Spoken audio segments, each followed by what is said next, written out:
HPQ, how are you this morning? Good morning, good morning. I'm fine, thank you. I'm fine. Tired, as usual. I'm always tired on a Monday and Oh, Tuesday. I don't know what's going on. I need to get more sleep, I think.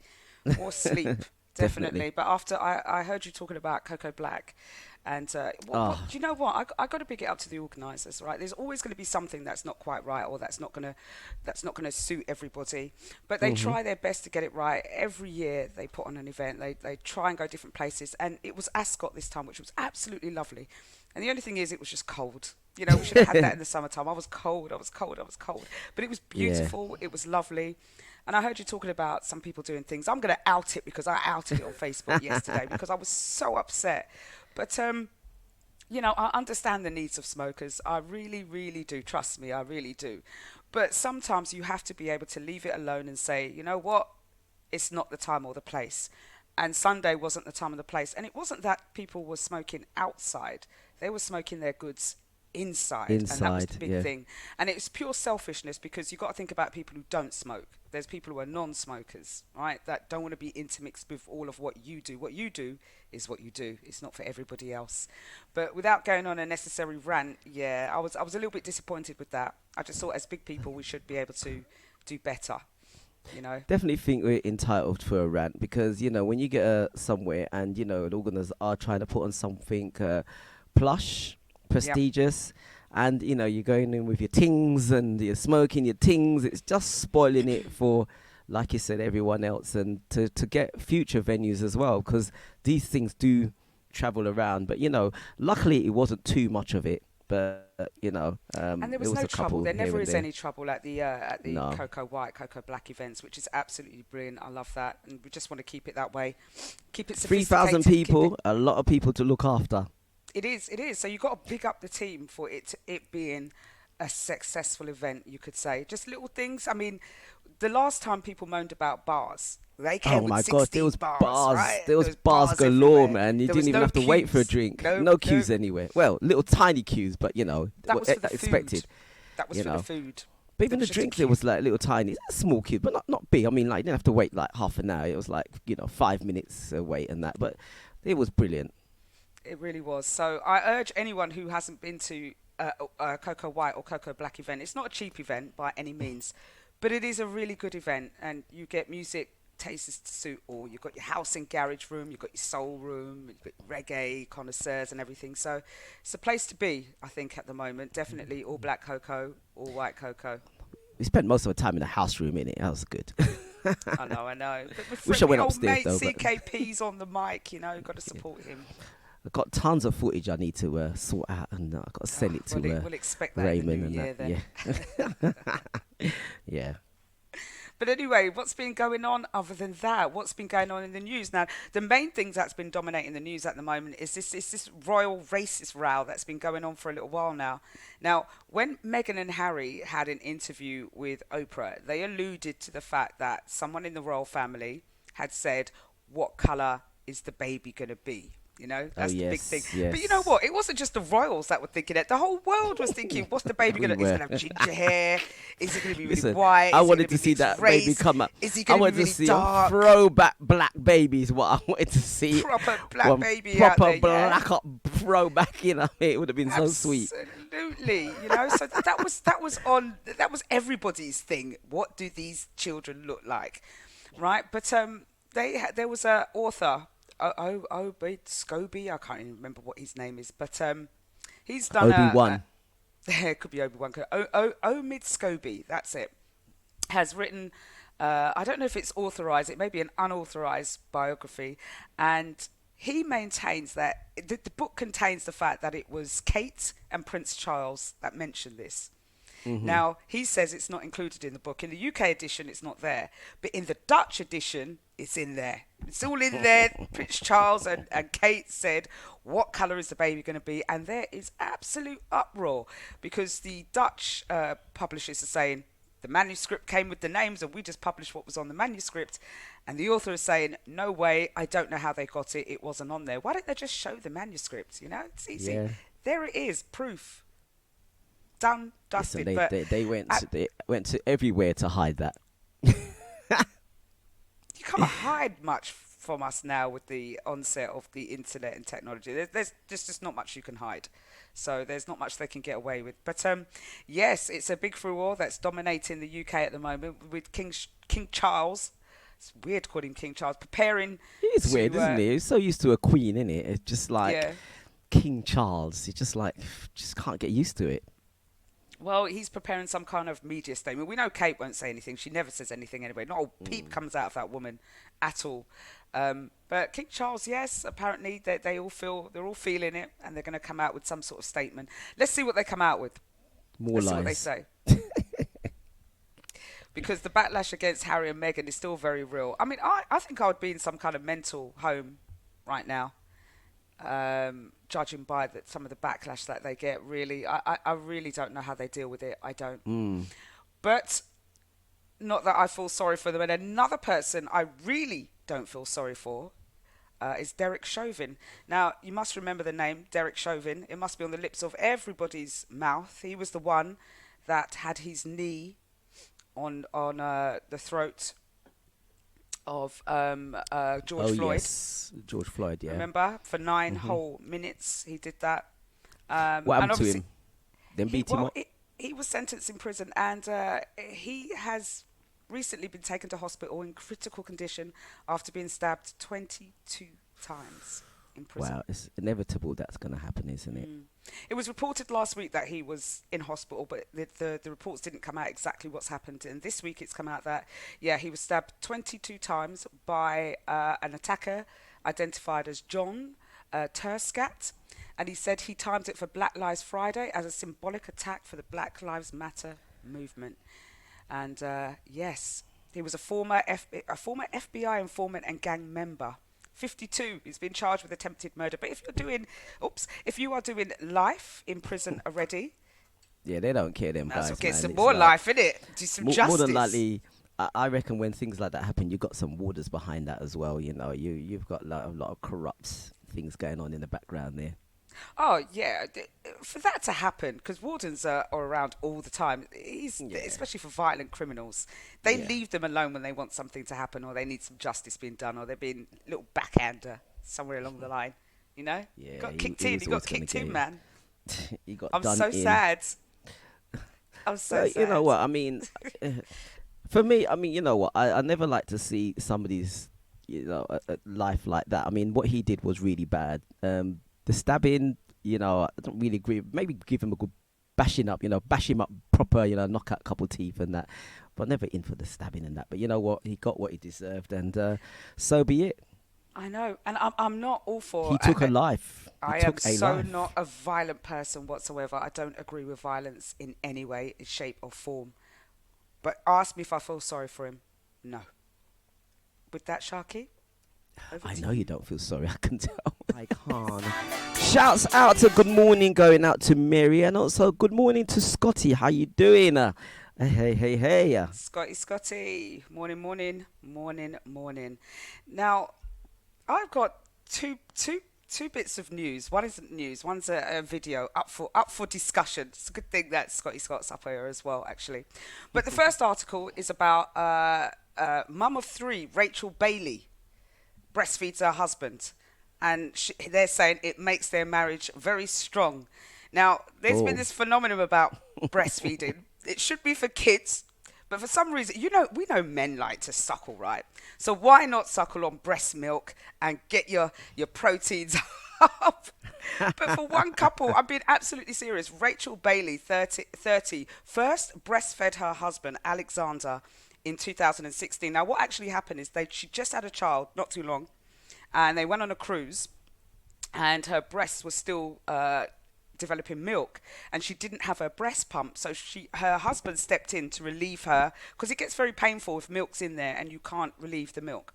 So her husband stepped in to suckle to get rid of the breast milk, and apparently he stuck on it. Just enjoyed it. And apparently it's been an amazing bonding experience. Now, after she breastfeeds the kids, it's his turn.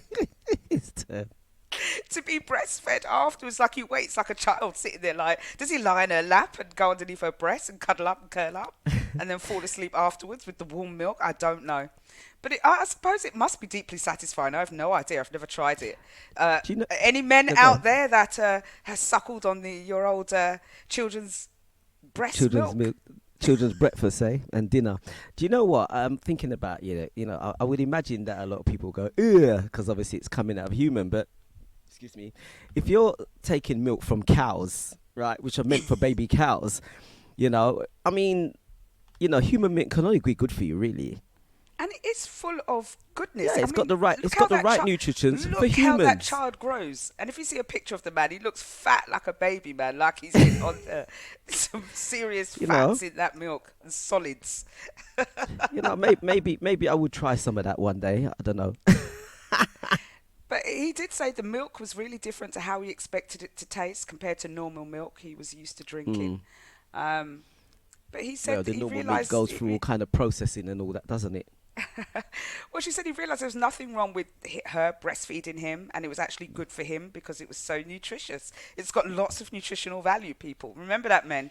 Breast milk is full of nutritional value. Of course it would be, because it's meant for children's growth. It's got to be, it's got to be the right milk for human beings, right? So you are absolutely correct, Scotty. He's saying apparently they use it for gym purposes. Bodybuilders using it when they're buying it online. Yes, I've heard about this actually.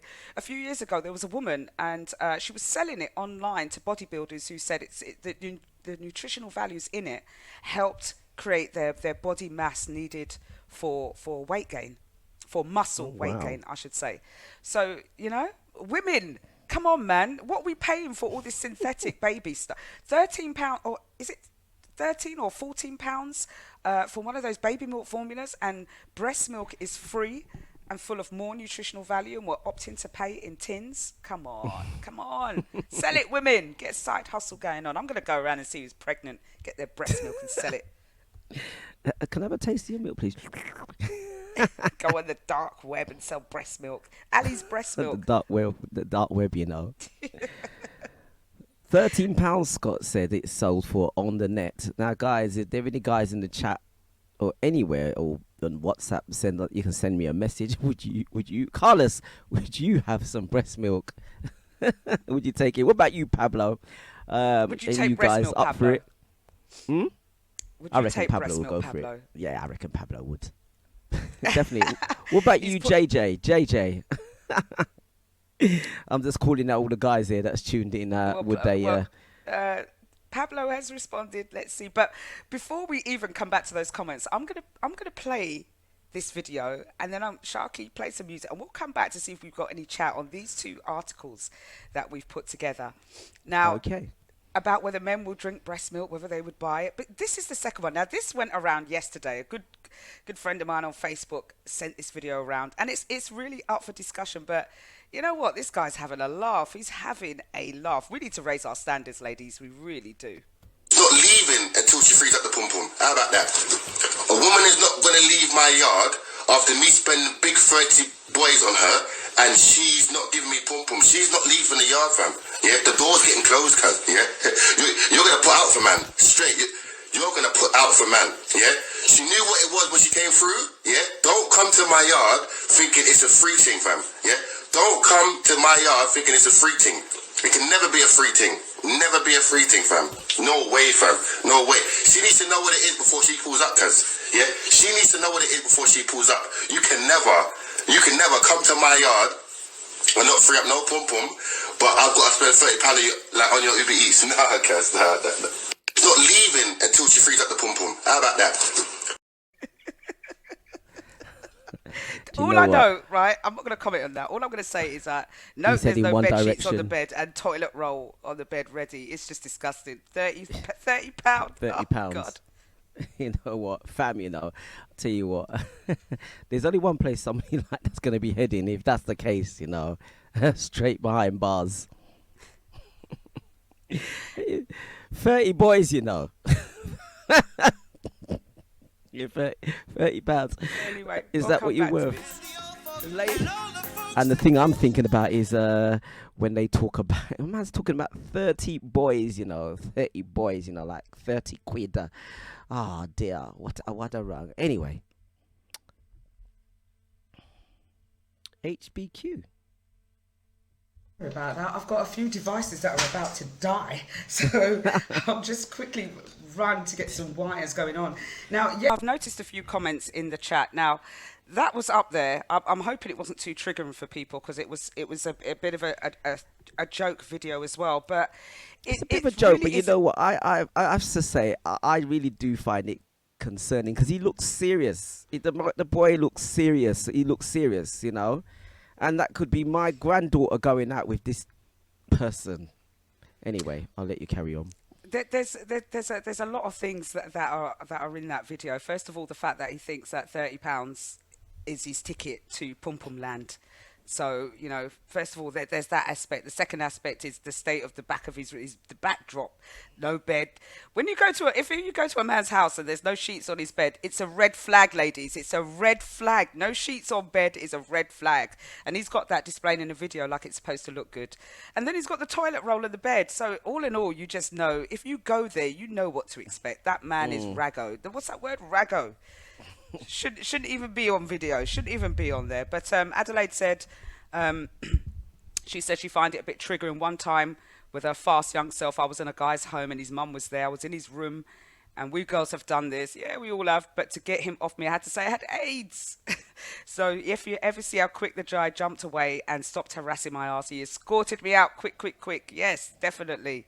Good girl. But don't, please don't get yourself into those situations, ladies. In this day and age, it's a bit too much. These days, it really is. But I've got another video to show you. Let's come off of that subject a little bit. Something a bit more fun. Now, we could have a man who's like I call it the 30 squid date. So you can have him, or you could have this one.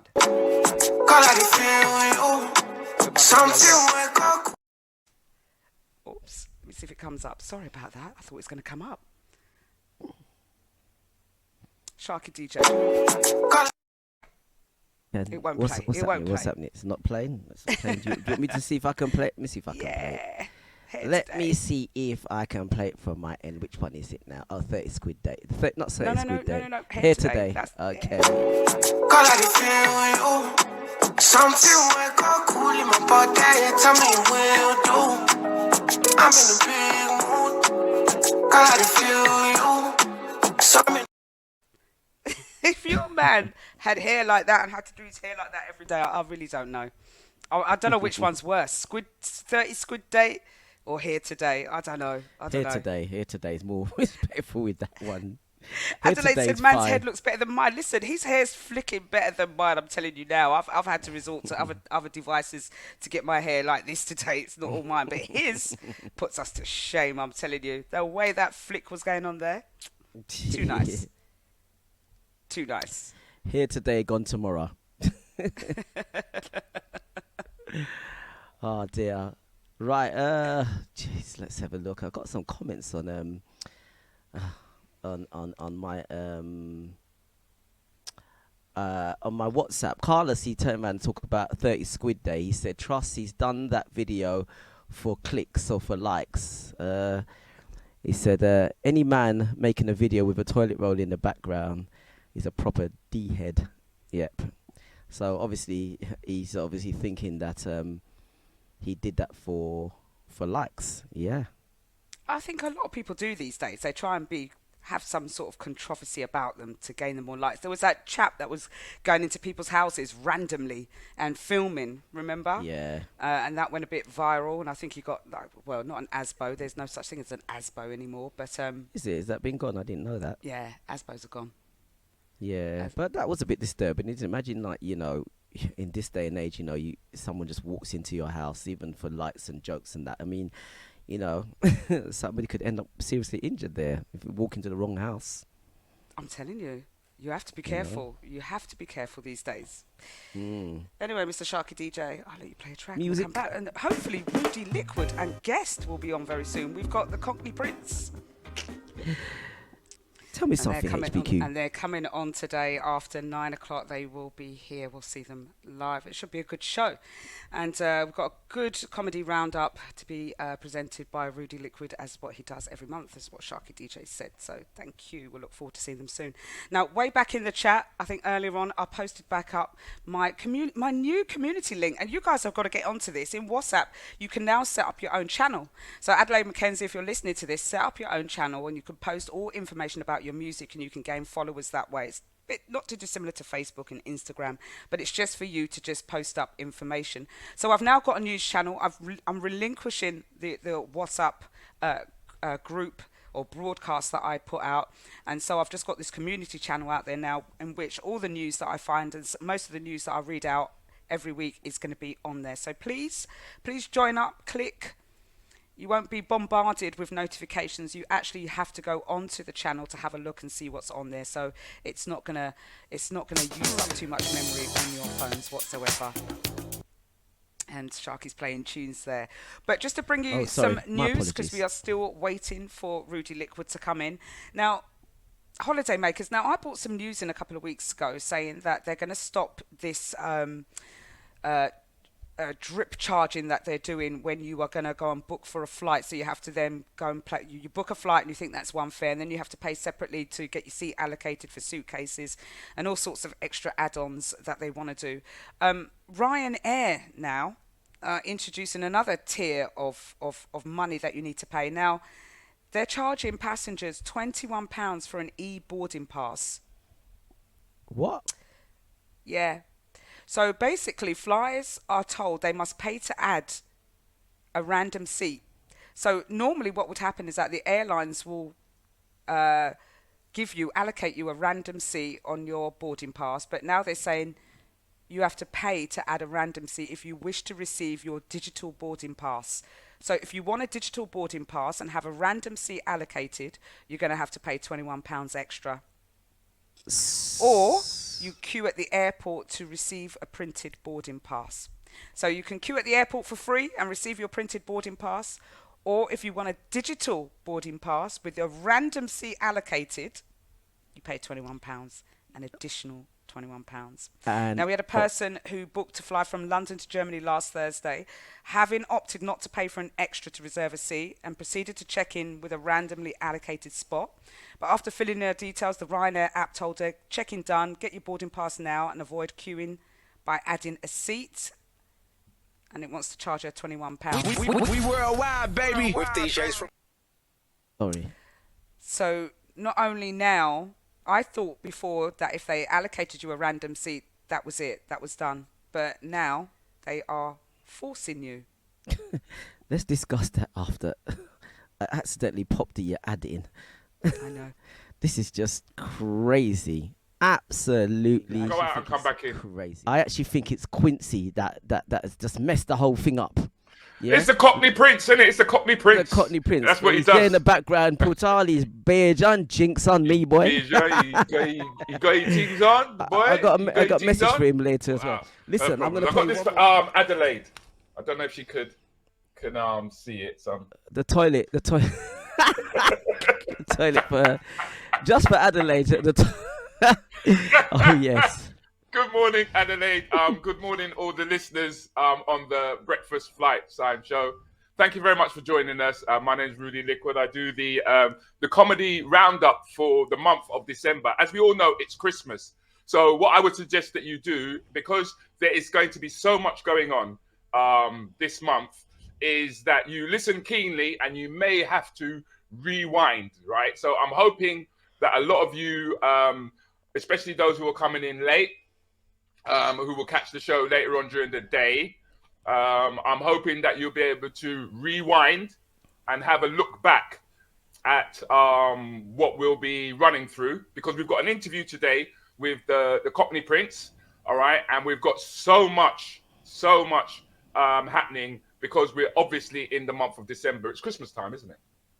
Yeah, Christmas time. Some people look forward to Christmas time. It's detrimental. Yeah. It's detrimental to... Yeah, good morning, gorgeous. How you doing? I'm not too bad. Sorry about that. Don't Some worry, things were happening. man. Don't worry. I thought I couldn't hear Sharky. It was me. It was my fault. Totally my fault. So I had to go out and come back in again. So good I can't morning. believe that. I can't believe that a woman actually said it was her fault. Yeah. But let's move on.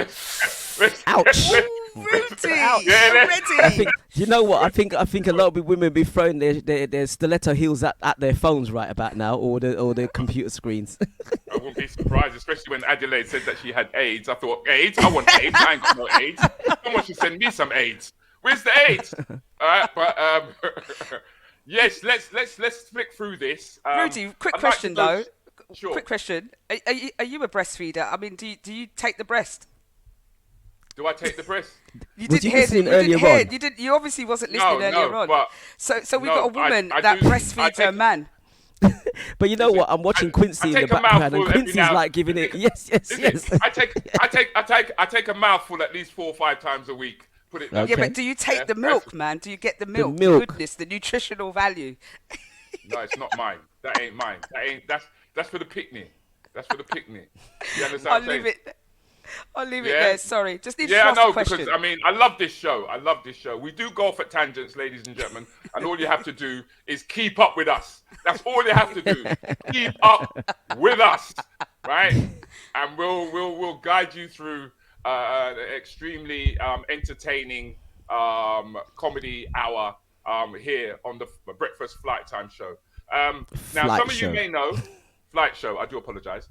Some of you may know, or some of you might not know, is that I do a lot of work for the veterans, right? So there's a veteran comedy event coming up, and it's happening in King's Cross. I'm hoping that you guys will be able to get it up for you on Thursday. That's this Thursday, the 7th of December. All right. I do a lot for the army. I do a lot for the MOD. All right. And we're doing in the West Wing of St. Pancras Hospital. We'll be doing a show just to show them that we appreciate them. Not that I mean, there's a load of politics in it, but we're talking about Christmas. And so we'll be doing a show for them.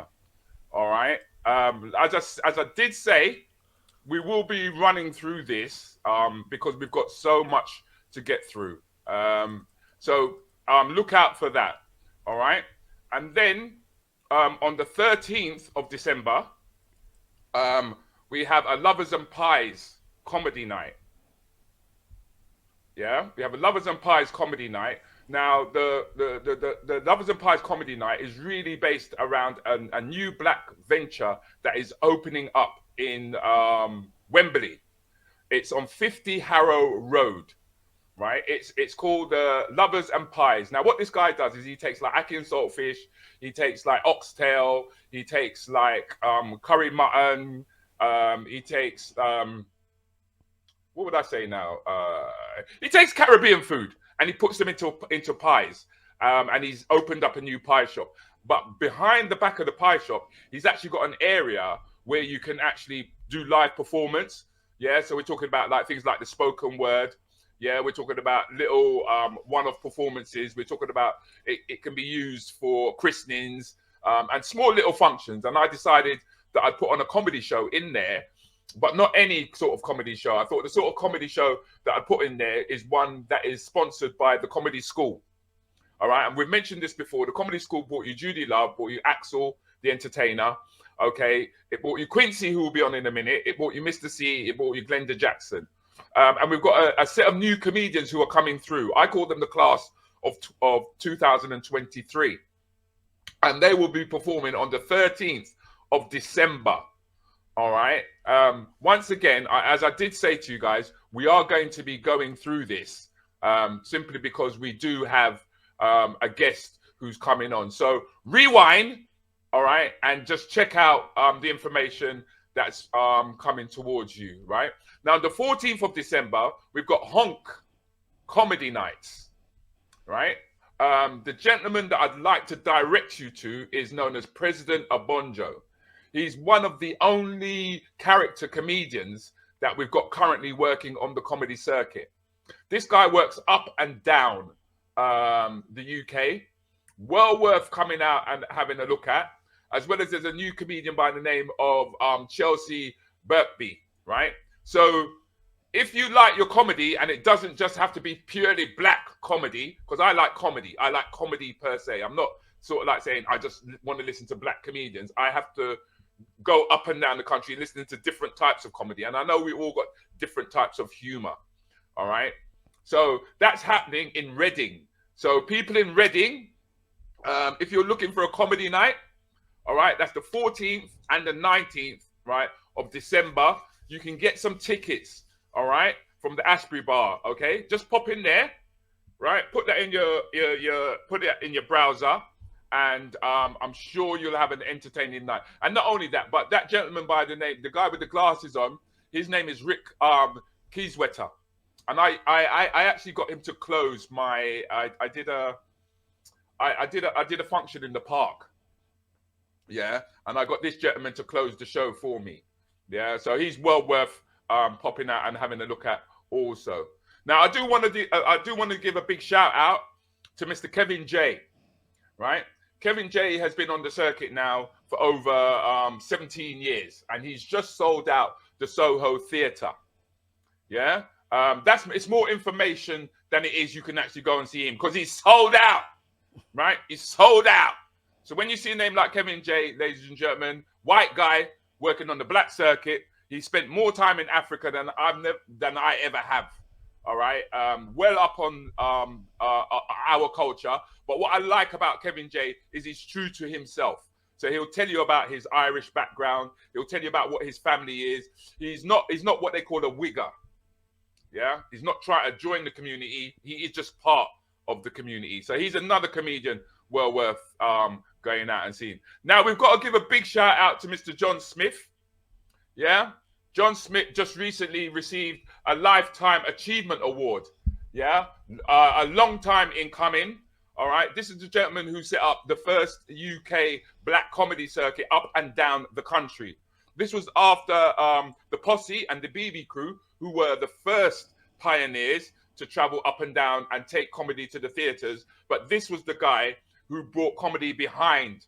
He sort of like was following what they were doing, all right, because they were a theatre group and they were doing acting, and he brought the comedians. So that's how comedy reached Birmingham, Cardiff, Huddersfield, all up and down the country, this gentleman. But some of you lot might better know him as a Teletubby, right?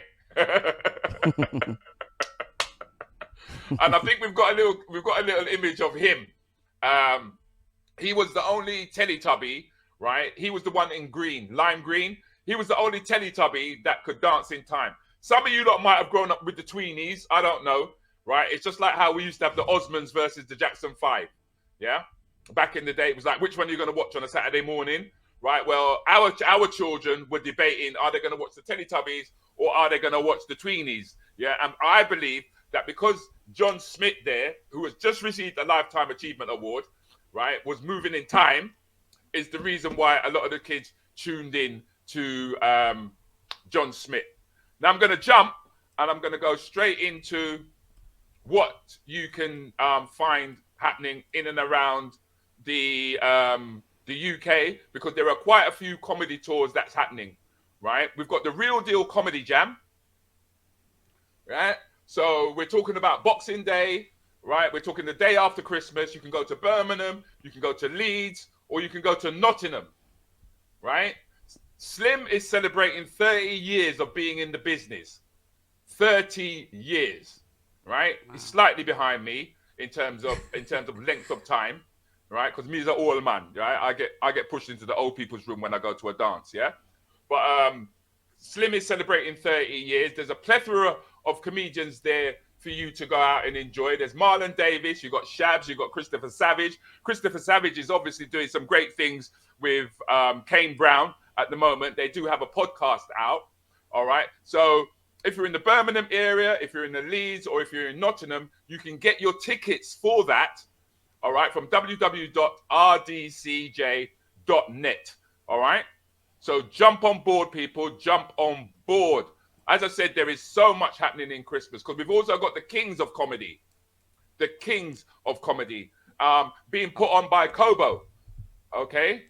So the Kings of Comedy, as you can see, that's happening also on the 27th of December, Saturday the 30th of December, They have, and also Saturday. I think Billiston Town Hall, is that your side? Bilston. HP, is that your side? Yeah, Is that's it up my in side? Wolverhampton side. Yeah, Bilston. Oh, Yeah. Bilston. Oh, that's near me. Oh my gosh, Oh my that's god. Yeah. great. There you Oh, go. I'm gonna have to go to this. Yeah, For so sure. we've got some. Yeah, so we've got some leading comedians in there. We've got Mr. Richard Blackwood doing the. I mean, I think Richard has done more miles than any comedian on the circuit currently. We've got Slim there. We've got Nabil Rashid Abdullah. He'll be there. Delicia Shaponda, right, who was last seen on Britain's Got Talent, if you can remember. And of course, we've got the Don himself, Mr. Curtis Walker. Now, Kobo have been putting on shows now for the past 14 years. A very established comedy promoter. And I'm more promoting the fact that we've got black comedians who are up and down the circuit for you guys to go out and enjoy, right? So on the 28th of December, see, we've got so much again happening for you. Kobo are also putting on Apollo's Greats. Now, the Apollo Greats was obviously you've been watching on TV the Apollo, and there are two comedians there that you may want to go out and see. That's Siskia and Michael Adewale. Yeah, great comedians. I love the way that Michael structures and puts together his routine. And alongside them, we've got Nabil, and as you can see at the top there, we've got Richard Blackwood, who is headlining. All right. I've got another one because Kobo haven't finished there, believe it or not. Yes, they have actually. I do apologize. Is that we've got Sorry I Didn't Know. Now, this is a TV show that is happening. We got Chizzy, you got Eddie. I forgot. Oh my God, this guy! I've forgotten his bloody name. So, pardon my language. But he actually went to the comedy school as well. Oh my God, how could I forget his name? You guys are going to have to do some research for this one. All right, but it's a TV show, Sorry I Didn't Know, where they talk about Black history and they use comedy as a vehicle of educating everybody, each and every one. All right, so look out for that. It happens on Sundays, yeah? Sundays, so we've got a TV show that's happening on TV right now. It's called Sorry I Didn't Know. Once again, as I said to you, we are rushing through this because we do have a guest on. Yeah, Quincy right? just put in the chat there, Jimmy Akinbola. Jimmy Akinbola, that's it. Thank you. Yeah, Thank you, so Quincy. you've got Jimmy Akinbola, Eddie KD, Chizzy Akindulu, and Judy Love. That's who I've got on the cast. That's right. Yeah. So as you can see, comedy is really ramping up now. Yeah, the doors are starting to open. They tend to put that show on in October. Like the only time black people watch TV is October, which is, you know what I mean? It's either October or after 11 o'clock. They're feisty. They're out of order. They're proper out of order. Yeah, they are, man. They are. And here's one for the youngsters, for all the pickney them. You know that you who said that if he don't get his things, you know what I mean? Really, he's gonna 30 squid. Jail. 30 boys. Yeah, he's going to end up in jail. Simple as that. I know nothing. I ain't even going to go there. But we have the Crazy Club, ladies and gentlemen, with Axel Blake. Axel Blake was the winner of Britain's Got Talent last year. On the 29th of December, he's putting on a fantastic show, right? We've got Richard Blackwood in there. We've got Junior Booker is in there. And he's got various other artists and people around his era, I'm going to say. Right, Kyra Gray is in there. I'm more interested in the comedians. All right, so here's another show for you.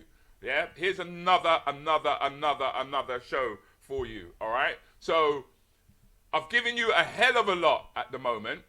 A hell of a lot I've given you. So I do hope that you guys will rewind this and have a look at the dates. Yeah, and book your tickets early. Book your tickets early. Right. And that's going to be your roundup for what's happening this month. In December. Thank you very much for that, Mr. Rudi. Thank you. Rudi, you know what I'm going to do? I'm going to talk to you afterwards because I've set up this community channels, which actually I can send all my news clips and everything. And I think you should do that for comedy so you can put all these ads in there. So if anyone wants to see what's going on, they can go in there and check. It doesn't send notifications. It doesn't convolute your WhatsApp. So we'll have a chat afterwards and let me see if I can help you set that up. Yeah, absolutely. Okay. I just wanted to. Oh, fancy red headphones too. Me like them. I like them. Try to keep I up don't with know Sharky. I try to keep up with Sharky. Yes, you have. You have, Getting the definitely. red with the red, yeah, definitely. Trying to get away from red, but I can't get away from red. Well, anyway, guys, let's not forget our guest that's been waiting here in the background. Right. Here. Don't worry about him. Don't worry about him. Let's bring him on. Yeah, let's bring in the Bayesian Mafia, man. We're in there. See him there. Oi. See him there. What's going on? What's happening, Quince? What's I'm up? all right. Morning. Good morning, Quincy. How are you, sir? Good morning. Good morning to you all. Thank you for inviting me to your wonderful platform. Welcome to the Breakfast Flight Show, I should welcome, say. Welcome. It's a bit of a mad show sometimes, it really is. But we try and aim to have a laugh, and then we have the we have our monthly guest. Lumpy, Yeah, Lumpy. and so this week we obviously had to have you on the show because I couldn't. Well, first thing I have to say, Quincy, is I noticed you're not running in the morning. What's going on, bro? I've been injured. You've been injured? You've been injured. I've my knees. I've done other exercises, but I've literally for the last say 3 months, I've done something to my knee which I cannot work out what I've done, and I have to ease up off the running. I've been told. Okay. So I was. Could you just stop? I'm just gonna break you there, right? Because I got a message from Steve-O for you, right? And just as you said you've been injured, he said, "Tell Quincy I said hi from one Bajan to another. Dog bite ya." Did the dog bite you? Sorry, I had to come in with that one. Just that one. The dog. Dog bite you. The dog that bait me. It was the ears creep up on me. Sorry, I had to jump in right know there. As what, you said you were Quincy? injured, I just thought that was the right point to tell you. Yeah, he said, I must say hello to you. I thought maybe Quincy was going to say that he damaged his knee because he had to jump out of somebody's window or something like that. That's why. I know. I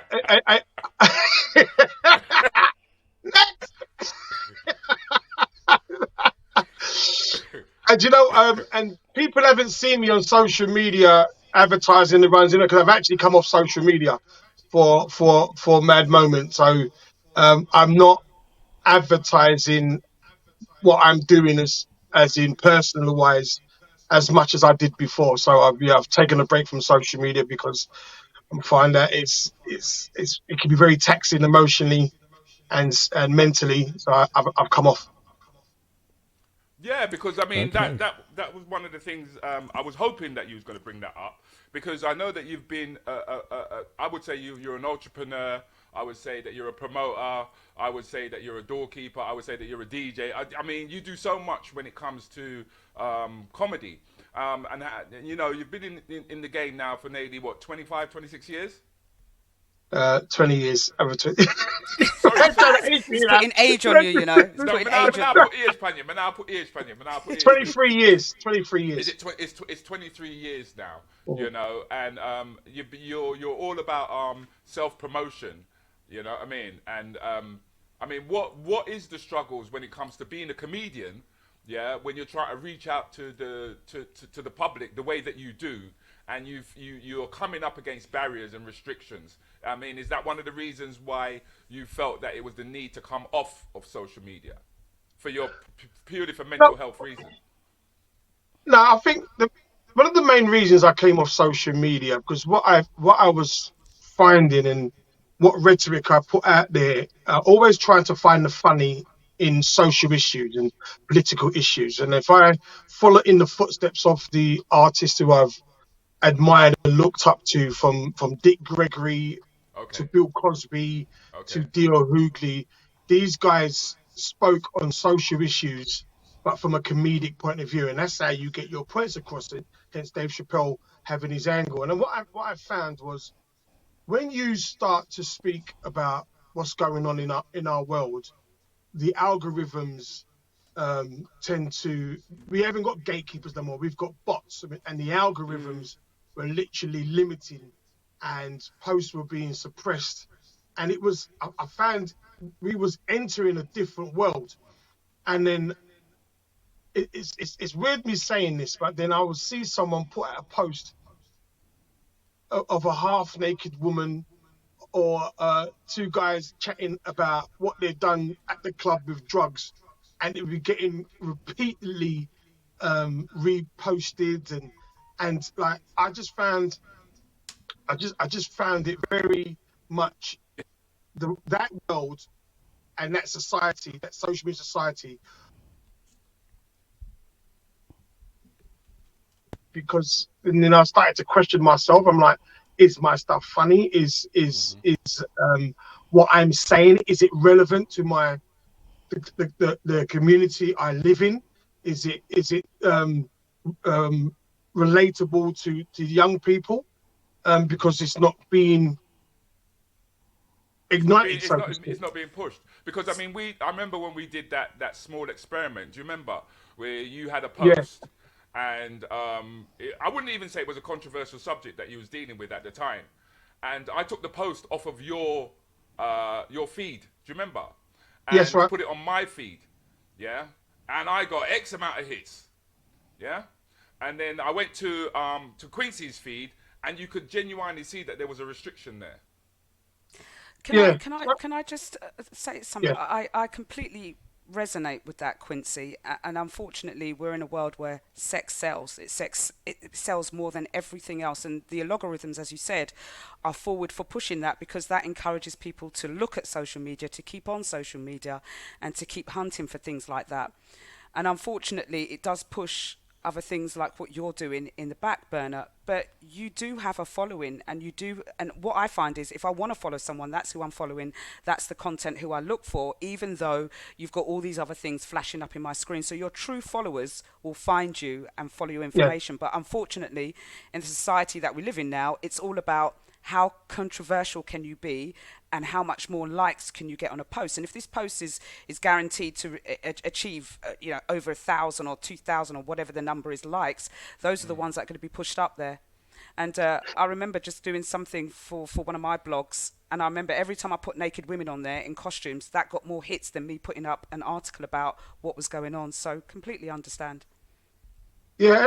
And like I said, look, everybody's got their vices, you know what I mean, and everybody's got their go-to places they go. But what I found, like I said, with social media, I would say I've become more entrepreneurial since the lockdown than I was ever before. Before, I was just doing my comedy, as Rudy knows, and doing the DJ and the boxing. I consider myself as an entertainer. I was a go free lucky lad, just doing my thing, but I didn't really have a channel. And once I started Right. to find myself and channel myself, and when, as Rudy can concur, when a lot of us lost a lot of work, we had to think different. And then there was this avenue of, right, I need to go online now. So we are seeing comedians go online and get crazy mad numbers, all power to them. But when it comes down to those numbers transferring into the real world of going on stage and interacting with people, we find that a lot of those comedians, male and female, were coming up short. And it was, I found myself going in that world. I've got to go online. Yes, you have to find that balance, but I was just seeing people being dumbed down.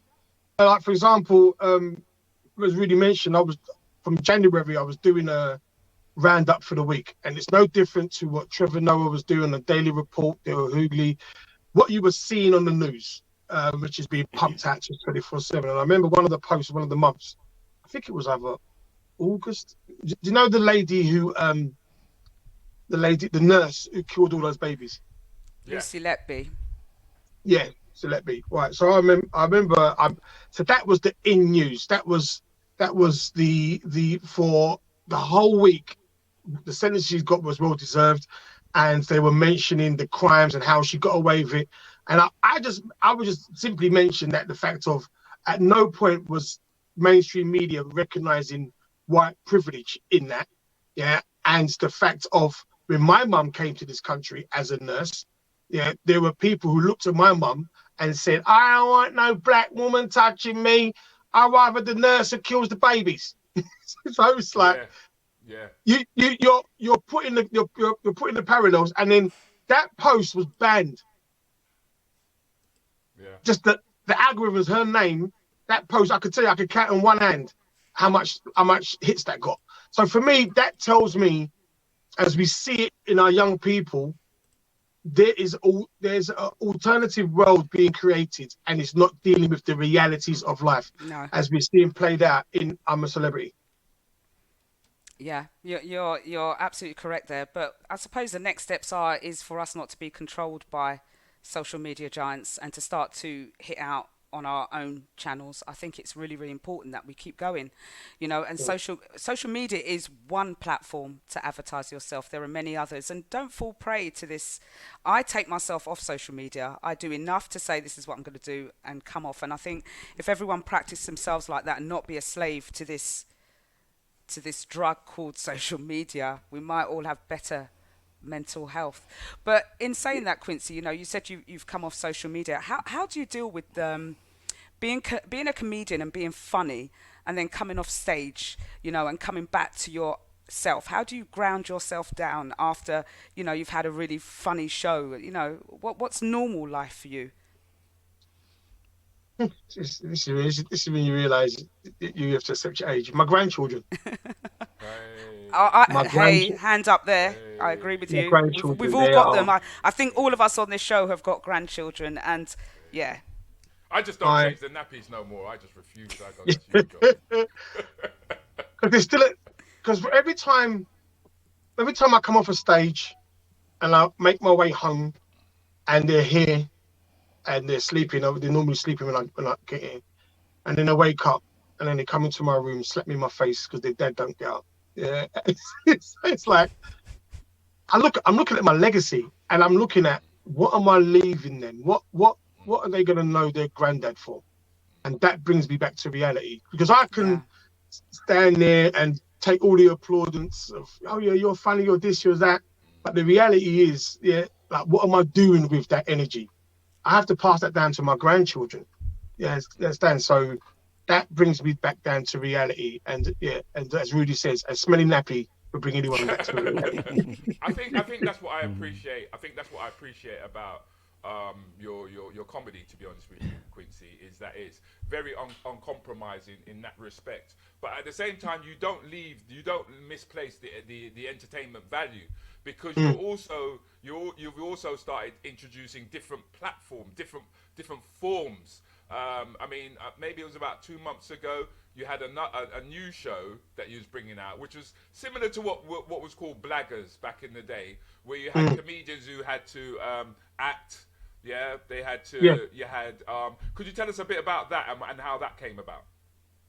So I always try to look at how can a show connect with an audience, because as an entertainer, whether you're a singer, rapper, you are there, or poet, you are there. People have paid money to come and see the performer, and they sit there, they laugh, they joke, they sing along, and that's all good. And it comes in periods of time. So for me, connection with an audience is paramount. And what I said I wanted to do is, I'm a lover of, back in the day, Blaggers, the Wild and Outs, and I said, you know what? Let me have start a show, because I'm always trying to reinvent myself, and I'm trying to try different things. Let me do a show where, from the audience come in and the show starts, they are interactive from day dot. They're not just sitting there listening, and then they're laughing, then they're sitting back. Yeah, I want them. This is the show. I want them to interact from day dot. So I've got some comedians. Kat, Nina, and a guy called Joe Brennan, and there's a very cross section of comedians from the circuit, and we've just done our version of Wilding Out, and which I think is long overdue, and it went down a really great success. It was something which I knew that it can build upon, but like I said, it comes with support, and as another reason coming off social media and other things, because I get bored very quickly and I don't finish things. So it's like, let me put that to the side, finish these other projects. I can always go back to that, because the venue has called me a few times to say, look, I want you to bring it back because people really liked it. And I just said, look, I need to bring it back when it's at the right space and the right time, and just need to connect all my dots before I found myself spread out all over the place like a spider web, and I don't know which fly to eat. I hear that. So it's a bit like Whose Line Is It Anyway meets Wild and Out. Is that Yes. Yeah? Yes. Because I'm sure that you know, the listeners, we got Verona Green out there, we got Mary King out there, we got Empress DB out there, and they're all listening to quite keenly to what you have to say, you know. So I mean, it is fair to say that sometimes it does feel as though the comedy performance is very one-dimensional. You know what I mean? The comedian's on stage and he's just thinking with you. Now, you've got this thing called Red and Black, and you give out cards, I believe. Yeah, so that is a game show which I started actually. What was it, about 4 years ago, and I called it "What's a Scenario." So I got the title of it, the game show called "What's a Scenario," from the song "Leaders of the New School" with the great "Giving Me Flowers" Busta Rhymes, 1991. Sorry, that's my DJ coming out. And the title is "Here we go, yo, here we go, yo." So what's the scenario? And I literally, before that, I give a scenario of a situation, and again, the interaction from the audience. I just tried it out one time, and the feedback I got, it was like it actually took over the second half of the show. So from a 10-15 minute segment I was gonna do, it ended up being half an hour. And then everybody who's seen it, they say, "Quincy, that's a TV show. That's a TV show. You just need this production, that production." So every time I done my hashtag Stand Up Mondays, what I did, that was the second part of the show before I bring on the closer. And this time now around with the show coming up, that's going to be the main part. That's going to be the second half of the show. So I've got various scenarios, and I have the reds and the black, because red and black are my favorite colors. When people put it up in the air and there's cameras on it, it looks visually amazing. Aesthetics looks amazing. And then you appreciate the audience's different opinions. So now I can point out and say, "Why did you think that?" Okay. And that feeds on the improv, because whatever comes out of their mouth, I know I'm comfortable enough, and whoever I'm on stage with, I'm comfortable enough, I will pick up on that. And the audience, they get involved. They don't just sit there and shy away from it. They get involved because these are real life scenarios. These are scenarios and situations which has happened in my lifetime, or I've had friends and family said to me, "Do this in one of your scenarios." So yeah, these are, and people have been through this, and it's really funny because then you hear people relate their stories. "Oh, I experienced this one time." So yeah, and it's that sometimes as the comedian, you don't even need to talk all the time because the audience are giving you the joke. Okay. So the jokes more or less almost write themselves, or it gives us the setup, and all we got to do is supply the punchline. Yeah, I had one guy who literally one show I did. It was about delivering a baby and being at a particular place, and when I asked him why he picked that particular choice, and he told a story how he delivered his baby, and it was hilarious. It was hilarious. I just let him talk. Whoa. You know what I mean? It was let him talk, and you know what I mean. How his missus won't come out of the car, as she stained up his tracksuit bottoms. He said he put the tracksuit when she put on when she's about to bust. You put it on a deep. Is it you know when you put the washing machine when you put it on the heat one, the 90 the 90 wash, the 90 wash, the 90 wash, yeah, the preheat one. He said the stains weren't coming out. He said, "I had to get rid of it." And he goes, "She deliberately put on a tracksuit bottoms which she really liked, stained it up." You know what I mean?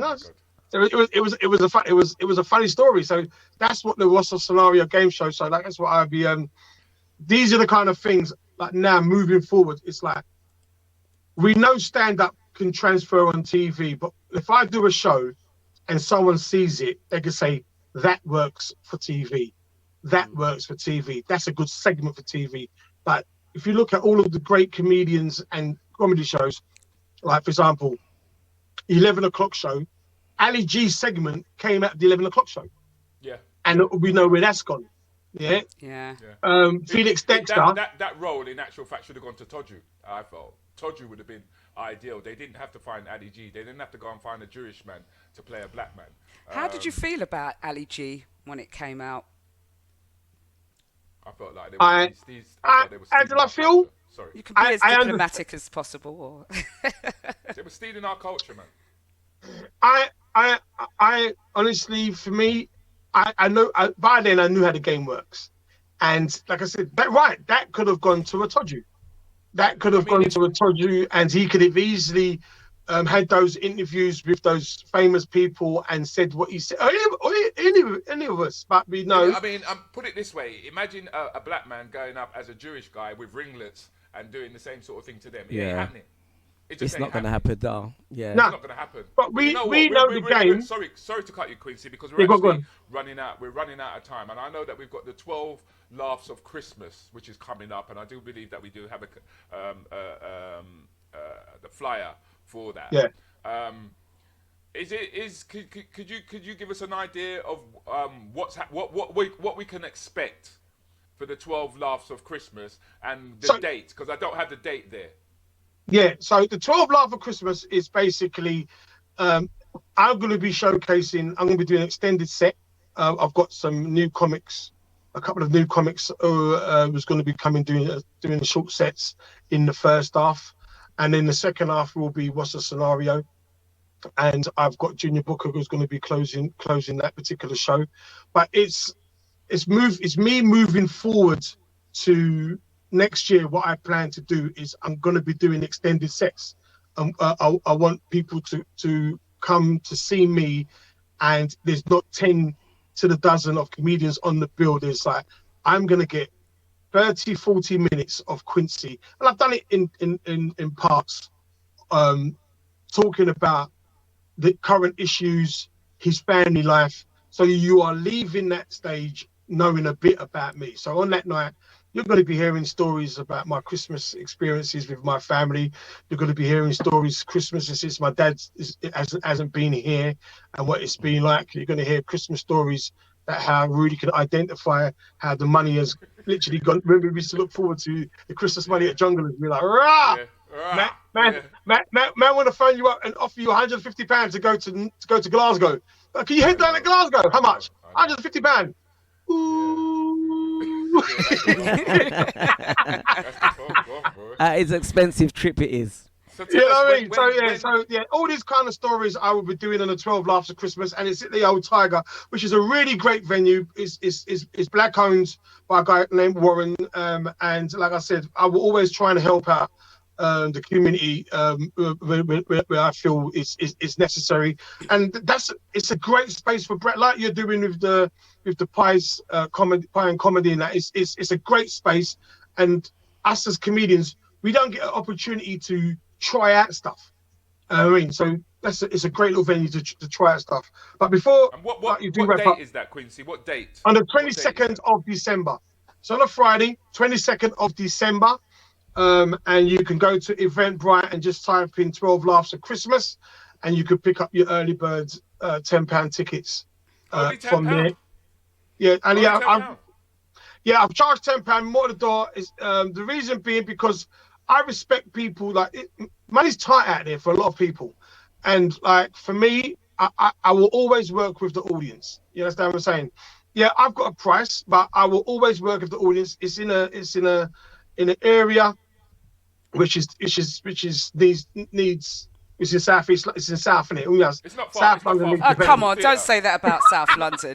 I'm a South Londoner. As soon as I heard those words coming out, I know you're an East Londoner, Quincy. So you know, don't degrade the South, man. The South. I'm a ex-South. So there you go, X. Yeah, you've left. South. You know, she had to leave South London. Run as far away from South London as possible. Go up north towards Glasgow, you know. I'm Wolverhampton. I ain't that far up. I'm not that I said far towards, and I said towards Glasgow. Oh, It's right. going It's up on the them line. sides there. It's on the line. You know what I mean? She But got Quincy- far from South London, as far as possible. Very quickly, Quincy, you kind of spoke about your little DJing roots back then when you spoke about music. You're an ex-DJ. Is DJing still a highlight for you? Do you dabble at all? I put it down, but every now and again, I come out. I mean, my Thursday show on Supreme is old school Thursday, so that's when I do flex and do my thing. But I mean, depending on who you are, I mean, I come out. The last time I DJ'd out was with Jeff Schumann. It was like a nice little. That was a little clash, clash. innit? Wasn't that a clash? How did that go? Well, Tell us. they said it was a I clash, think but that's it ended what- up being I like think- a verse because I was playing clash tunes, and then it was like, "Oh, you're playing too deep. That's too." And I was like, "It's a clash." But Okay. that's how I grew. That's how I was raised. Listen, a clash means a clash. I had a Spotify Yeah. clash. yeah. Clash the other well, way. that period of time, I'm going to be playing some tunes, calling your name out, and telling you about itself. But when I realised what kind of Jeff started playing some Lovers Rock, innit? I mean, It's he was just playing calm some down, tunes, and then he called in for a calm dance. down. I can see an imagine, Jeff. invite to Random Wednesday, Sharky. Yeah, you know, actually, I should actually get him on to Random Wednesday, you know, to see what he's made of, yeah? No, Quincy's good. Quincy's good. Listen, Listen, this is what I'm saying about Quincy, yeah? I know Is that Quincy. I've seen actually- Quincy's setup. No, I hear you, bro. I hear you. It's that I've actually watched Quincy, yeah?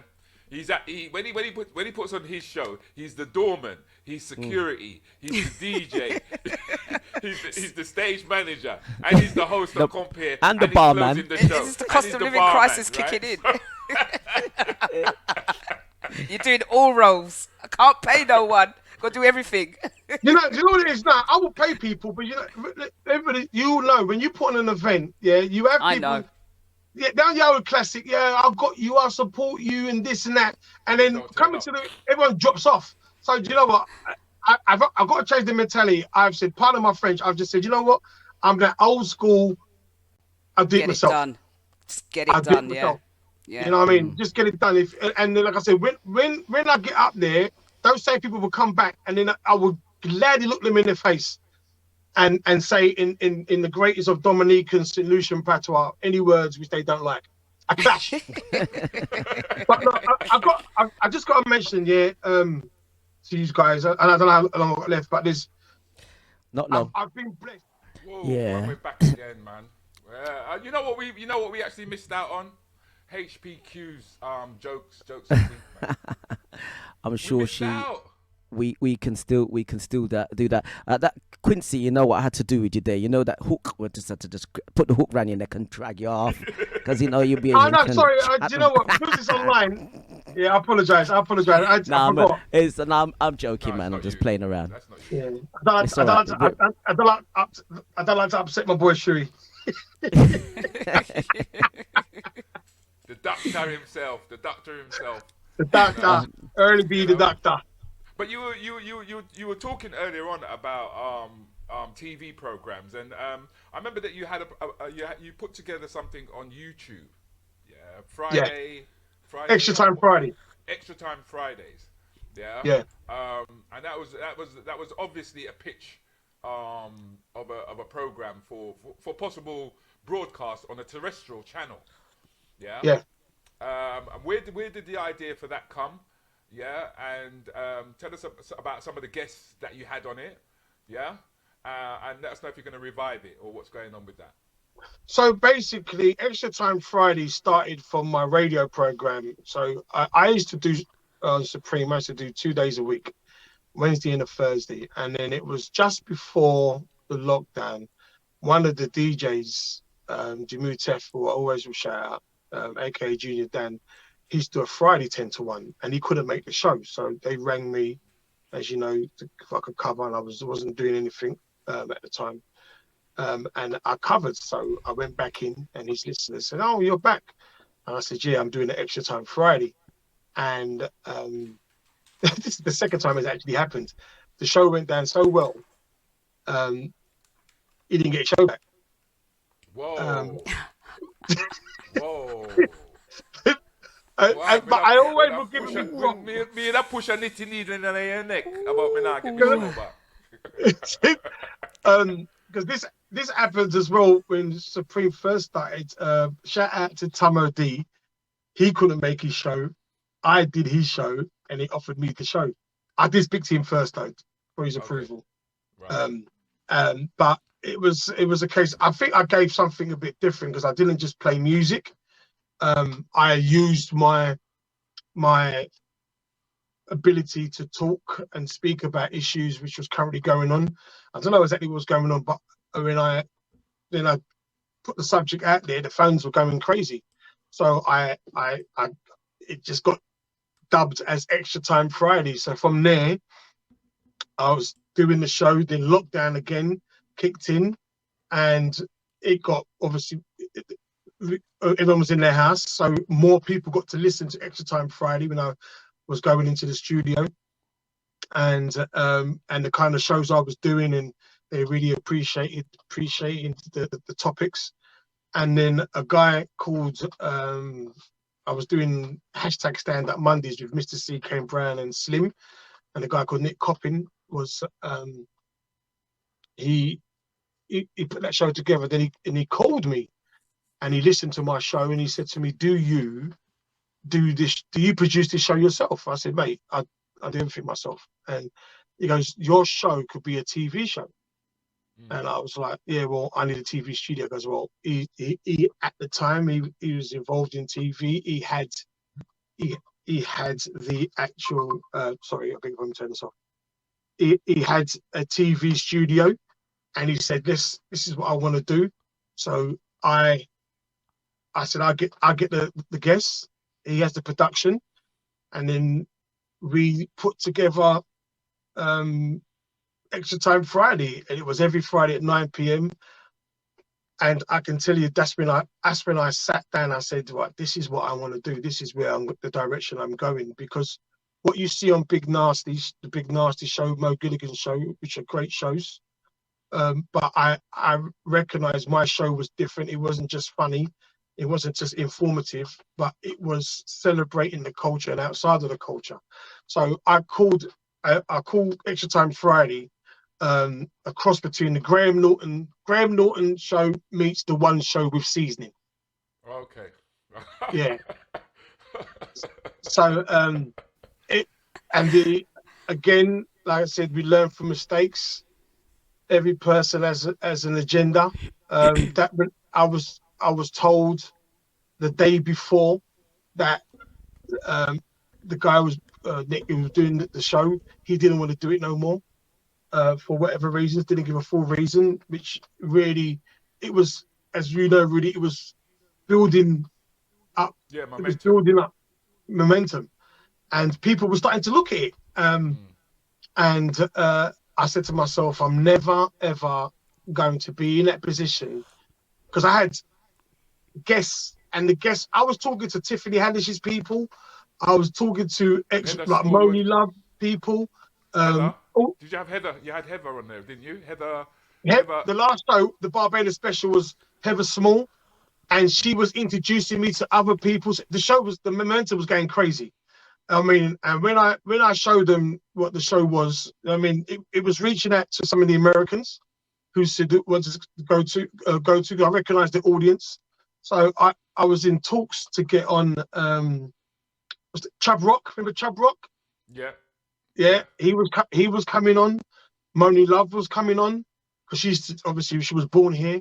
So I knew my demographics, and then when I was told that the day before, I'm not doing it no more, I don't want to do it, I want to move in different directions, it hurt me, because I had to tell people, I mean, that the show is no longer, and then it went for a break, and then I told myself that I'm going to bring this show back, and I brought it back myself. I financed it myself.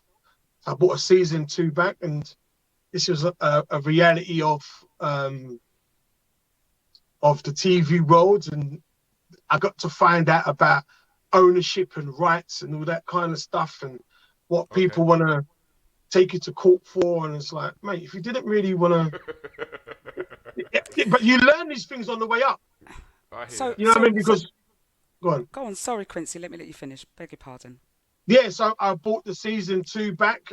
Brand new studio. I had a guy that who helped me, a guy called Victor, who put the show together. And the only reason why it's not on today, which I will be bringing back, um, because I run out of finances. That's the bottom line. I run out of finances, and I'm a kind of person. Unfortunately, I've been told this by plenty of a loved one that I should reach out to people, but I don't like asking people for nothing. You know what I mean? If you believe in it, you see something. You know what I I, mean? I, Come I'd on. still think we've got. You know, I think we put down our community a little bit, and I think that our community is giving. But we've got this mentality, I think, like from my mother, I don't like asking no one for nothing. I don't even want to take a loan or nothing like that. But sometimes I feel if you reach out to the community will speak, you know? But one of the questions I wanted to ask you is that you're getting into all TV. Is TV the way forward for you now rather than stand up? Do you think? I think producing and presenting are more leaning towards now.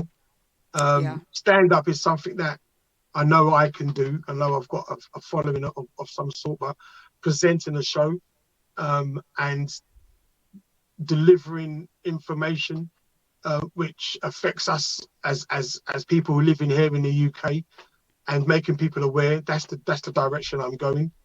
And on the back of that, stand up would earn me the money on the back of that presenting. So that's the direction I'm going. So anything I do now, when I put out, if whoever production or whoever money people see it, they say that can work on this particular platform. And I'm go on. I'm going to look out for your shows. You know, unfortunately, I'm going to say this. I weren't listening to Supreme back in the early days. I was listening to GY Radio. You know, I didn't listen to Supreme. I didn't hear Yeah, people well, on you got there. You know, it's a free world, love. You can listen to you want to listen. This is Sharky but and I, they but you continue the know what? politics, man. It's all politics. I really do wish I had actually tuned in though, because you sound like you had some really interesting shows, and we couldn't listen to everybody, you know. And it's No, you just couldn't. such a shame. I'm hearing about this now, but I'm definitely following what you're doing, Quincy. It's admirable. It's great, and reach out to people, man. We're here. We love you, man. We want to help Yeah, I mean, support. I've been blessed. A lot of people have followed me. Rudy's always given me pointers. Like I said, I give him his flowers, and you Tell know him what you I want mean. cash. You know what point is? You want cash. Tell him. No, but you know what? The pointers Rudy reaches out, and other acts, and it's more than cash because, like I said, I will always listen to people. I won't just say, what are you doing? Yeah, and that's the culture that's being created now. You know what I mean? The people before me who paved the way. Rudy saw me when I didn't have a 5 minute set. Yeah, that's what I was saying. So he knew who I was for the DJing. So I'll always give people the flowers, and everybody's trying to find their lane. You know what I mean? It's just making sure when you find your lane, you don't overlap and tread on other people's feet while you're doing it. That's my main important thing. And it's Extra Time Friday. It's a great vehicle.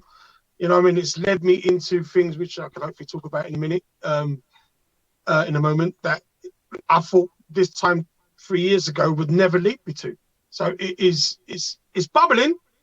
It's bubbling. I mean, It just takes a moment. you actually went into talks with the police at one point. You was, you know, I mean, the guy was touching some heavy subject matter, and he was bringing it to the community. But as you said, they're not sexy subjects, you know. Yeah. But I think we've reached that point, especially as a stand-up, when you grow and you mature as a stand-up comedian. There's only so much you can talk about when it comes to sex, drugs, and rock and roll. You know, Yeah. and then you start to look at where, as Quincy mentioned earlier on, he's got grandchildren, which means you as a comedian, you start thinking about what am I saying and what are they seeing on TV and how is that going to be of any benefit to them, you know. And then the more you grow into the stand up, as Quincy's pointed out, you do start to look at ownership. You do start to look at production. I mean, one of the good things that Mo Gilligan has done is that he's actually set up a production company, if I'm correct, Quincy, if I'm correct. Yeah? So there's ownership that's taking place behind Mo Gilligan and the shows that he's doing. And that's helping to lead the way for the likes of Axel Blake, for Judy Love, you know, for the Eddie Caddies, for the Babatundes that are now coming through and are the personalities that our youngsters are now looking up at and looking towards. But Quincy is one of the quintessential comedians that I'd like people to know and be aware of, the fact that we're the Babatundes and the Axel Blakes and the Mo Gilligans, where that foundation is coming from, how that foundation came about, yeah. And myself, as one of the godfathers of the circuit, we came up against what was known as the gatekeepers, yeah. So our generation was not allowed to go through.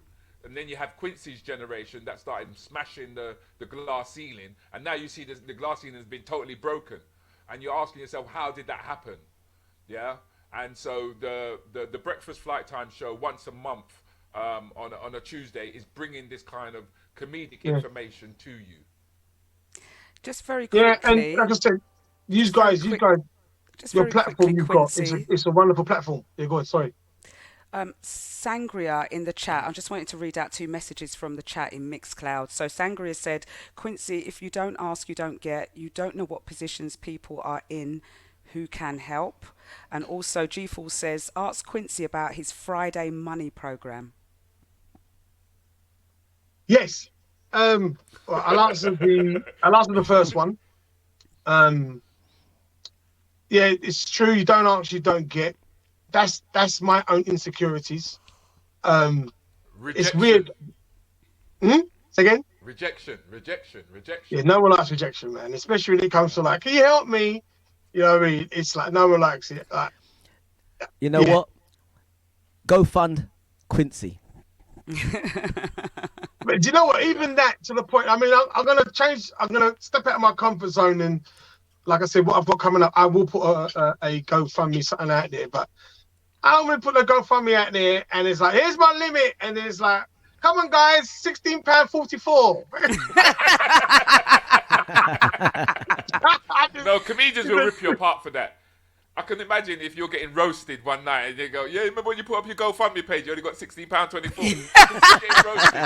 I can see you getting roasted, rude boy. No, don't say that. It's all in the fun of comedy, isn't it? That's what comedy is all about.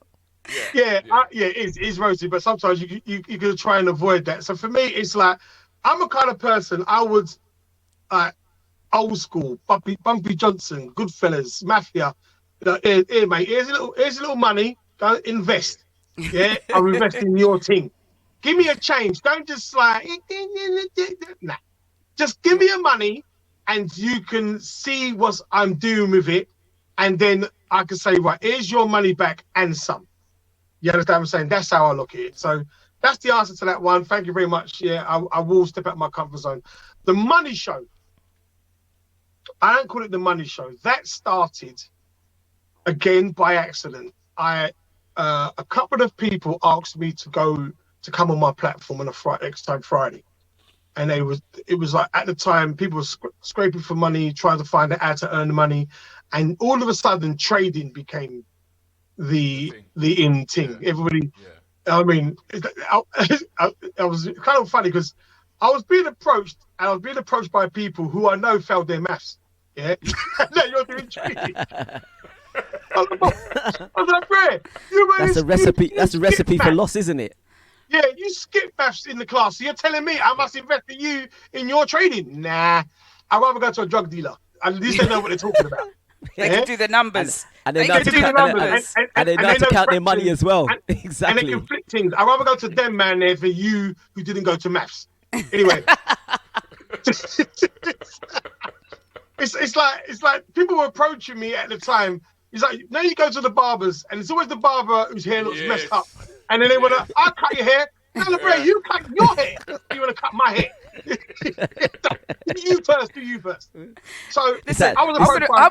I'm gonna admit something though. The first time round in my O levels, I got an unclassified in maths, and I work in finance. I deal with budgets, big budgets too. So it's all good and fun. But Excel, man, it's the way forward. Right, so, but you see that though, right? And I get, but maths wasn't my strongest subject. But you know what?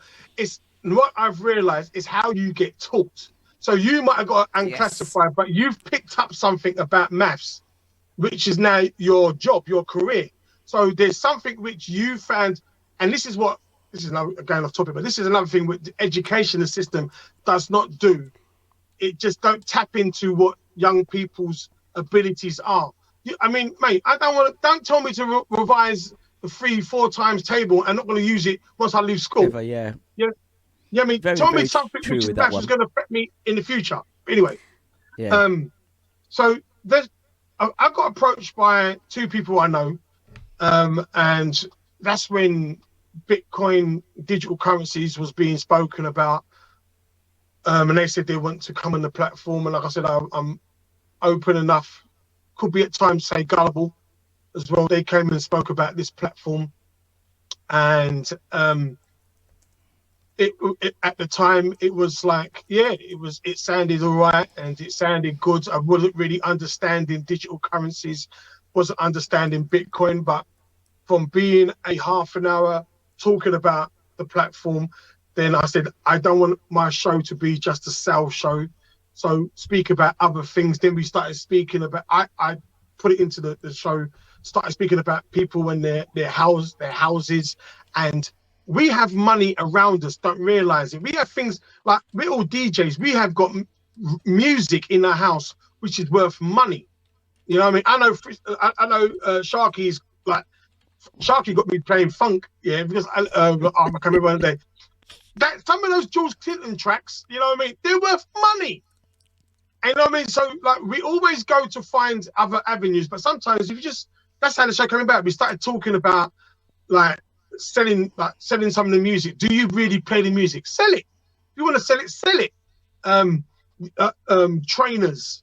And we started to look at other alternative ways of how you can finance yourself. And going back to basics. And then I would say since lockdown, the show developed from talking, like I can now easily talk to you about digital currencies, the pros and the cons, to NFTs. I can tell you what scams are.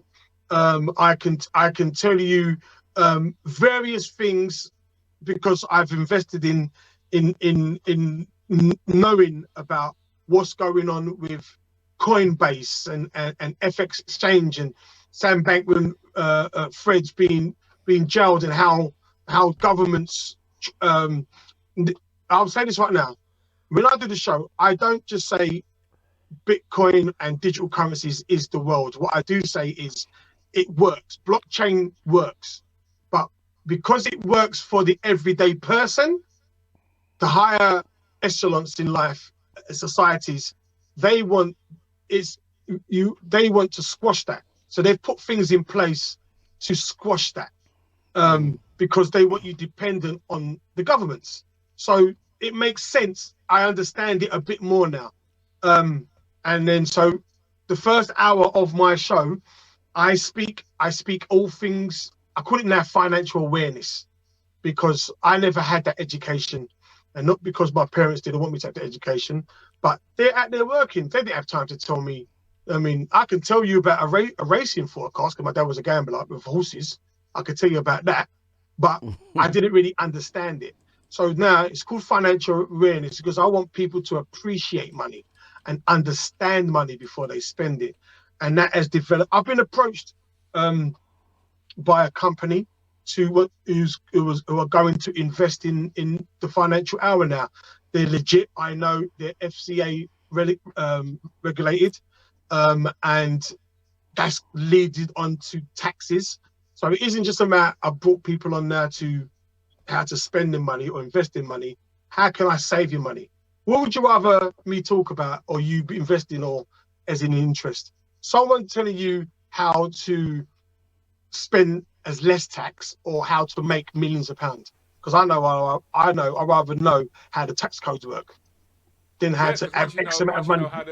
once you know how the tax codes works, then obviously you can move forward, man, and that's great. So Quincy, I know, sorry we have to cut you, but this is how interesting this gentleman is, and that's why I brought him here this morning to bring him to the Breakfast Flight show. He's not just a comedian; he's more than that.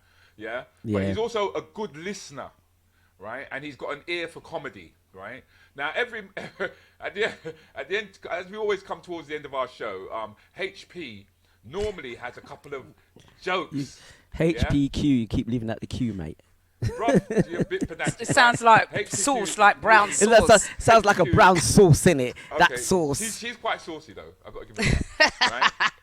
HPQ, she's got a couple of ditties, and it'll be interesting to see what you think of them. Have you got any for us this week? Oh man, why do I have to do this? You know, you got all these esteemed comedians, and I've got to try and run HPQ jokes. By the way, Quincy, I'm a self-budding, aspiring comedian, right? Before you go into that, let me welcome Phil Coffey. He says first time on the show. Welcome, Phil. Before we go into the jokes, he also said also why to invest in gold. He said, Rudy, you sound a bit low mic-wise. Yeah. Okay, so carry on HPQ. Or should I say HP with your budding jokes. Oh man, here we go. Now, this is where I have my serious face, and she tries to make us laugh. But let's see if it works. Yeah. All right. Okay. In a Catholic school cafeteria, right, a nun places a note in front of a pile of apples, right, and it says, "Only take one, right? God is watching." So this little boy passes the apples, and he says, "Okay, I'll take one." So further down the line is a pile of cookies. So the little boy makes his own note: "Take all you want. God's watching the apples." Come on, guys. That was my joke. Mixcloud, help. We were waiting. It was there. The punch, Quincy. What's the punchline not there? Here's a joke. The punchline was there, but you know what it was? It's like, because you knew the ending, you were rushing it. You were like, let me get to the ending. Jack's Happy says, say it again. Jack's Happy says, say it again. No, I'm not going through that again. All right, let me give you another one then. All right, my final one. Before you, HABQ, before you go into your final one, treat this joke, right? Treat it how I do. When you make love, you don't just go. You kiss first, innit? You touch. And then the punchline comes. The punchline will follow you. Go on, do your thing. All right, okay, I'm going to try again. All right, a teacher asks her students to use the words beans in a sentence. First person comes, my father grows beans. Right, next person comes along, my mother cooks beans. And the third student spoke up, said, we're all human beings. All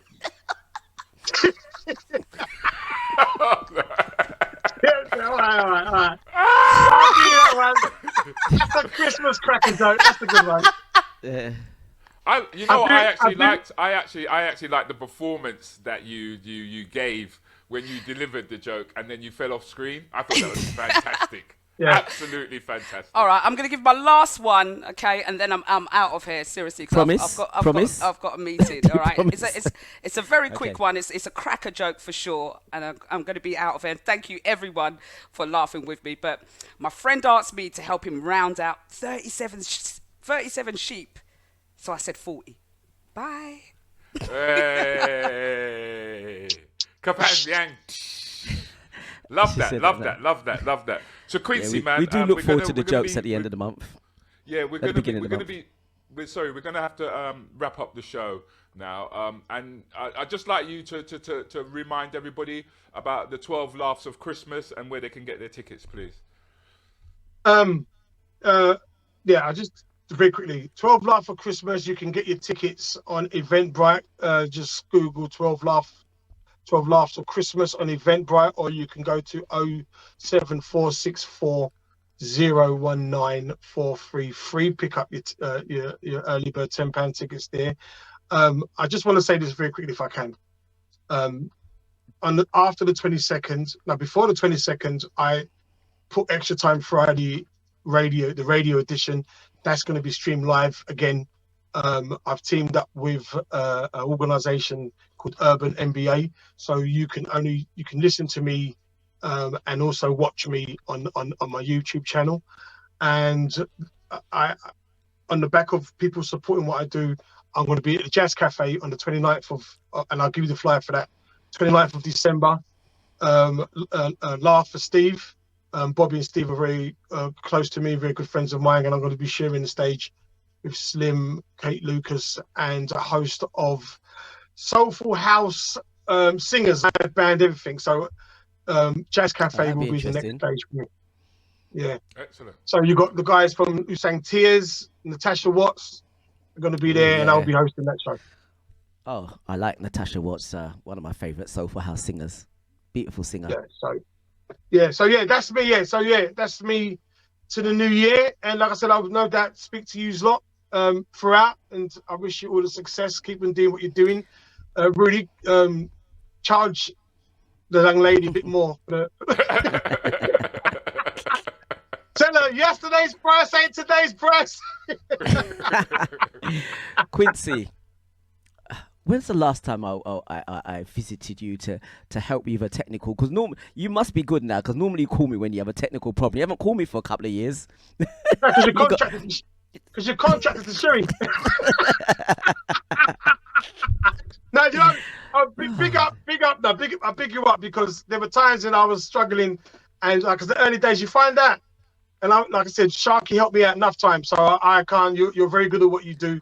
You know what I mean? And like I said, I commend you for what you keep on doing. I personally reckon you should stick to the engineering and the DJing. I'm playing. Halfway across London to come. Sharky, man, it's not working. No, Sharky, you're good at what you do, man. And listen, press that button. You should be highlighted for your talents. Thank you. Your talents. You're a great engineer. You know what I mean? And like I said, you should be. When my thing pops off, I'll be giving you a call. Listen, I fixed it well, right? Because you haven't called me for a good couple of years. Yeah, I know. It's going to go wrong now. Anyway, but it's great seeing you, Quincy, after so long. Yeah, I mean, Quincy used to. I used to do a breakfast flight show on Supreme Radio, and Quincy used to follow me every single. Was it Monday, Tuesday? Every day, and it was great every day. Yeah, every day. Yeah, it was actually a great. I used to follow Quincy and listen to his show after, and he played some banging tunes. He used to pull out some tunes there. But we got into the talking about funk and all the tunes. He would listen to my show, I listened to his show. It was great. Yeah, so man, your Quincy. funk selection. I'm not gonna lie to you. You made me go dig deep. I had to go dig in the cracks. I'm not playing the tunes because. Yeah, it's really funny you should say that, because on my Mixcloud is one of my shows that I did on another station, and every time I look, it's like the most popular show with all funk and all stuff where I've gone deep, and like wow, you know. So what's that telling you then, Sharky? Tells me that I'm great at salsa. No, it tells you that you should be going back to that station, shouldn't it? No, it wasn't from that. It wasn't from the station. It's on the Mixcloud, mate, and not on that station either. I'm telling you, it's not Supreme. Yes, it is. Yeah, you're right. You miss it. Dear. You miss it. I did miss it. You know what? I did miss it. Yes. I just got what you were saying there. Oh man, but it's been brilliant though. Yes, carry on stirring. No, man, listen, I wish you all the success in what you're doing, man. And Rudy, I want to check out those pies, man. Oh, cheers, bruv. Because Lovers and Pies is happening next week, Thursday, ladies and gentlemen. As I said, it's a new Caribbean outlet in the Northwest London area, 50 Harrow Road. Could you bring up the flyer for me, please, Sharky? It's happening. Which flyer is it? Which one is it? It's called Lovers and Pies. Lovers and Pies. Right, let's find this thing. Yeah, I like the fact of. I just want to come down to see how this brother's going to put oxtail in the pie.